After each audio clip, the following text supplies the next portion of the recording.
पनौती ननद। नंदिनी की किस्मत में पनौती ननद लिखी थी जो उसे मिल जाती है, जिससे बेचारी नंदिनी पूरी तरह से परेशान थी।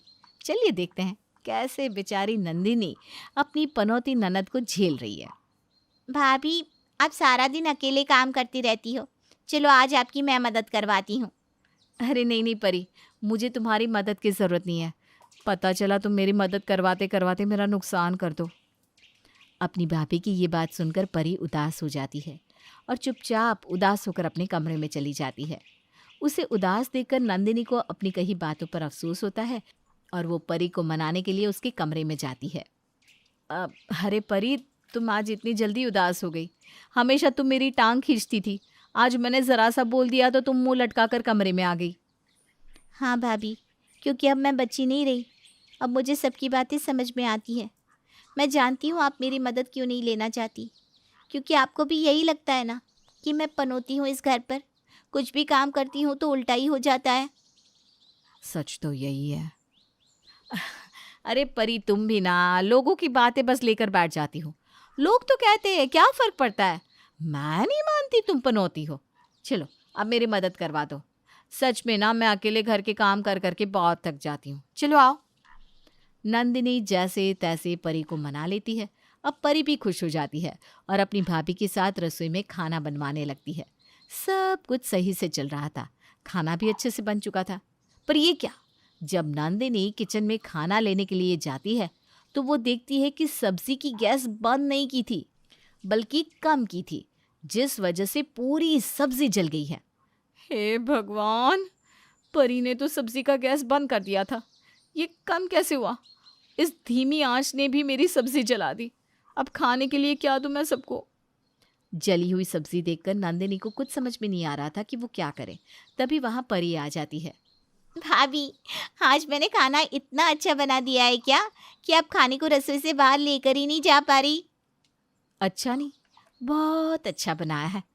खाने की खुशबू से तुम्हें पता चल ही गया होगा। हद करती हो परी तुम, जलने की महक नहीं आ रही क्या? मुझे समझ में नहीं आ रहा अब मैं खाने के लिए क्या दूं घर वालों को। भाभी, आप इतना परेशान क्यों होती हो? आप खाना लगाओ, मैं जल्दी से दूसरी सब्जी बना देती हूँ। इतना बोलकर परी जल्दी से सारी सब्जियां काट लेती है और सब्जी को धोने के लिए जैसे ही नल चालू करती है, नल टूटकर उसके हाथ में आ जाता है और पूरा रसोई पानी से भर जाता है। हे भगवान, परी अब ये क्या कर दिया? भाभी, मैंने कुछ नहीं किया, मैंने जैसे ही नल को हाथ लगाया वो मेरे हाथ में आ गया। हमेशा मेरे ही साथ ऐसा क्यों होता है? पहले सब्जी बनाई तो सब्जी जल गई, और अब सब्जी धोने के लिए नल खोला तो नल टूट गया। इतना बोलकर परी रोती हुई वहां से चली जाती है। घर वाले परी को इस तरह से रोते हुए अपने कमरे में जाता देखकर परेशान हो जाते हैं और नंदिनी को बुलाकर उससे सवाल जवाब करते हैं। नंदिनी, सच सच कहना, तुमने मेरी बहन को डांटा क्या? वो इस तरह से रोती हुई कमरे में क्यों गई?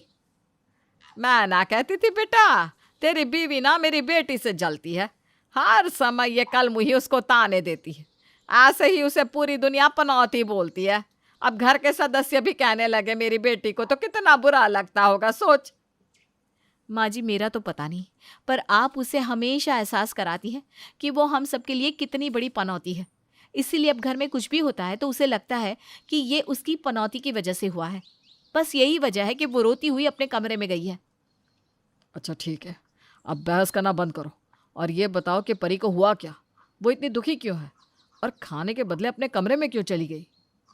क्योंकि आज खाना परी ने बनाया था और वो खाना जल गया। अब उसने दोबारा सब्जी बनाने के लिए सब्जी धोने के लिए नल खोला तो नल टूट गया। जब सब घर वालों को पता चलता है कि इतनी छोटी सी बात के लिए परी रो रही है तो कोई उसे चुप कराने के लिए नहीं जाता और सब बाहर से खाना ऑर्डर करके खा लेते हैं। अब इसी तरह से कुछ दिन बीत जाते हैं और एक दिन नंदिनी परी को अपने साथ सुनार की दुकान पर ले जाती है, जहां परी के दुकान में कदम रखते ही दुकान में चोरी हो जाती है। हे भगवान, मैं तो लुट गया, बर्बाद हो गया। किस पनौते मनुष्य के पैर मेरे दुकान में पड़ गए, जो मेरे दुकान से जिंदगी में पहली बार रानी हार चोरी हो गया।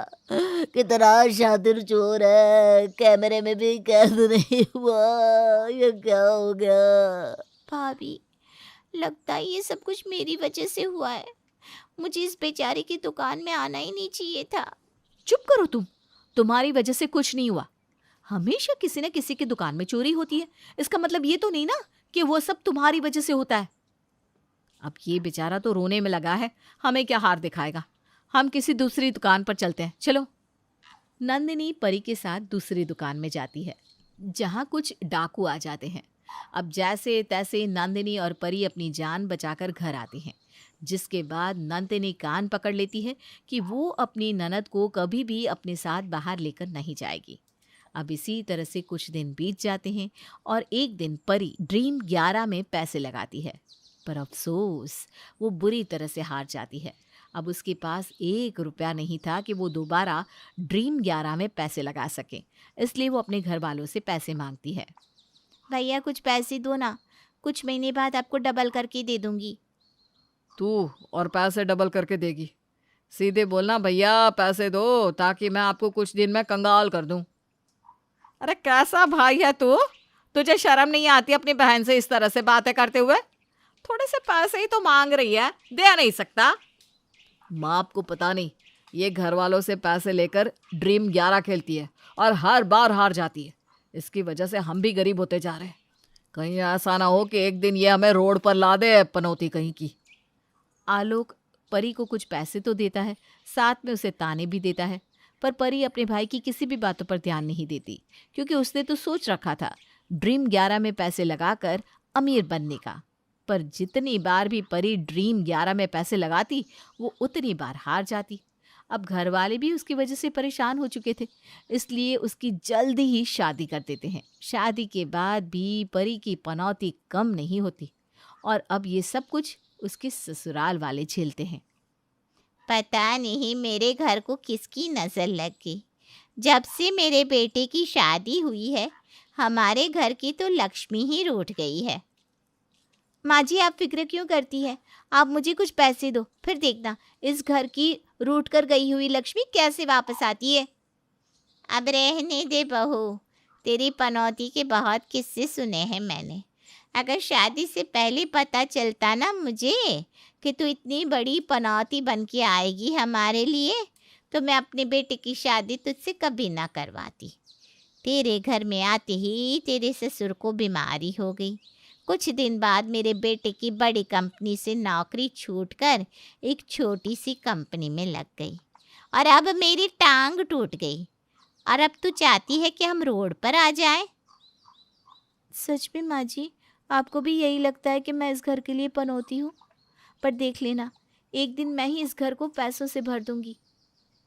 आज परी को अपनी सास की बातें बहुत दुखी कर देती है, और इस बार वो ड्रीम 11 में बड़ी रकम लगाती है, और जिंदगी में पहली बार परी की किस्मत चमकती है और वो 1 करोड़ रुपए का इनाम जीत जाती है। देखा सासू माँ, मैंने कहा था ना इस घर की गई हुई लक्ष्मी को मैं ही लेकर आऊंगी। अरे इतना क्यों उछल रही है? ऐसी भी कौन सी लॉटरी तेरे हाथ लग गई? अरे माँ जी, मैंने ड्रीम 11 में पैसे लगाए थे। वैसे तो मैं हर बार हार जाती थी, पर इस बार मैंने 1 करोड़ का इनाम जीत लिया। अब हम माला माल हो चुके हैं। क्या 1 करोड़? इतनी बड़ी रकम सुनकर परी की सास बेहोश हो जाती है। अपनी बेहोश सास को देखकर परी जल्दी से अपने पति को फोन करके बुलाती है। घर आने के बाद जब परी सारी बात अपने पति को बताती है, तो इतनी बड़ी रकम सुनकर परी के पति के भी तोते उड़ जाते हैं, और परी का पूरा ससुराल ही पागल हो जाता है।